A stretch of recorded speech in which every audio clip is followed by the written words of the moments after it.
السلام علیکم ورحمۃ اللہ وبرکاتہ. څنګه محترم خو خیریت دی قربان. پرون چې کوم دی ما یو چې کوم دغه تاسو سره مې شیر کړی و ویډیو د کلاس باره کې او اواز پکې سلو راتلو. اوس د لږ تیز اواز وباسم او بل دا د کیمره مې ډېره نږدې کړه نو کیدای شي زما ټول فیس پکې را نشي، مخ مې پکې را نشي. نو ګایز پرون ما چې کوم دی ویلي چې موږ به کوم څیزونه وایو په هغې کې پیرنۍ ما ویلي میسیلینیس کې مطلب مختلف څیزونه دي. ښه مختلف څیزونو کې مې پیرنۍ دا ټاپک راخیستلی دی، هغې ته ویلی شي جنرل کوېسچنز. جنرل کوېسچنز ویلی شي عام سوالات. څه ته ویلی شي؟ عام سوالات. اور انفارمیشن کوېسچنز. انفارمیشن کوېسچنز، انفارمیشن ویلی شي معلوماتو ته، او کوېسچن څه ته ویلی شي؟ سوالاتو ته ویلی شي. نو معلوماتی سوالات یا جنرل مین عام سوالات. عام سوالات هغه سوالونه دي مثال کے طور پر ته چا باره کې تا ته معلومات نه نو څنګه ورته میلاو شي دا سری نو ته عام تپوس کې څنګه یې ستاسو نوم دی، چېرته اوسېږي، د پلار دې څه نوم دی وغیره وغیره. نو دې ته څه ویلی چې دې کې هم موږ معلومات د کس نه حاصلو، د هغه نه د هغه ځي باره کې معلومات حاصلو، د هغه د آیډنټیفیکیشن د شناخت باره کې. او عام سوالات دا دي چې عام سوال دی څه خاص خبره پکې نشته، ته چې هغه تپوس وکړي ستا څه نوم دی، what is your name، نو دې کې څه خاص خبره نشته دا د ټول خلک ودرېږي چې او دا خو څه خاص خبره وکړه. نه، this is general questions. general questions ویلی شي عام سوال. صحیح ده. او انفارمیشن معلوماتي. صحیح ده. دا بیا تاسو ته ځان سره سیټ ته ورسره بیا معناګانې خپله لیکئ. ښه نو پیرنۍ سوال پکې څه شی دی؟ what is your name، ستا څه نوم دی. دا یو پیرنۍ کوېسچن دی چې کله تاسو چا سره میلاو شي نو هغه نه به د هغه نوم باره کې تپوس کوي.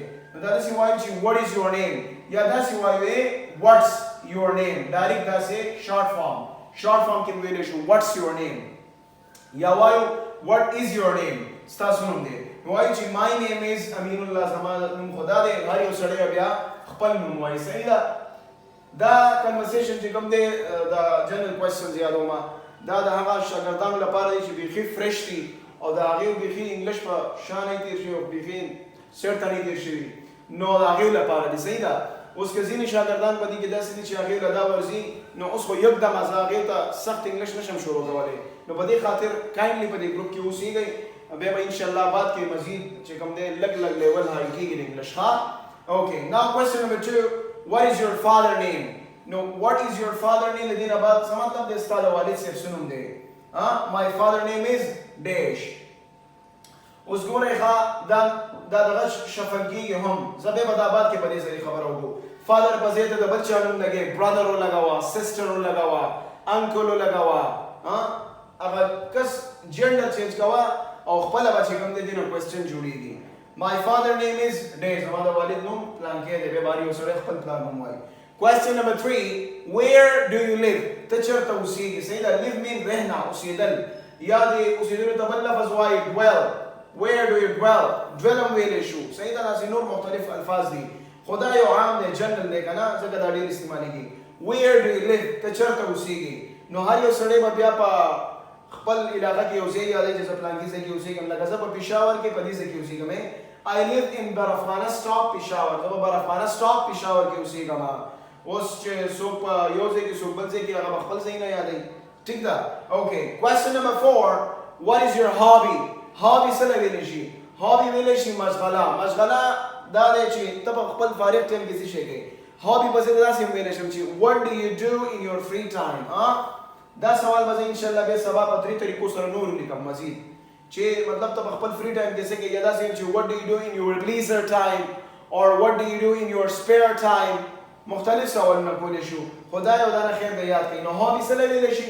hobby مشغلې ته ویلی شي چې څوک په فارغ وخت کې څه کوي. نو ځینې کسان دی چې هغه فارغ وخت کې کرکټ کوي، څوک به ټي وي ګوري، څوک به سبق وایي، څوک به قرآن مجید وایي، نو هغه به جواب ورکوي بیا مختلف جوابونه. نو my hobby is to play cricket، زما مشغله ده چې کرکټ کومه د اتوار په ورځ. څوک به وایي چې زه فوټبال کومه، څوک به وایي چې جنګۍ وایي چې زه هاپ سکاچ کوم. هاپ سکاچ څه ته وایي؟ هاپ سکاچ ویلی شي چندرو ته. صحیح ده. چندرو ته وایي. څوک به وایي چې بیلوري کومه، ماربلز، یا څوک به وایي چې زه سټډي کومه. in my free time my hobby is to study. زما هوبي څه ده؟ مطالعه کول. د پلی په ځای به څه ولګوئ؟ د پلی په ځای به سټډي ولګوئ، مطالعه کول. نو دا خو ډېر اسان دی. صحیح ده.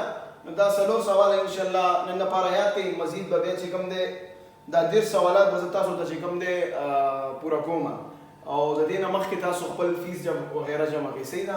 والسلام.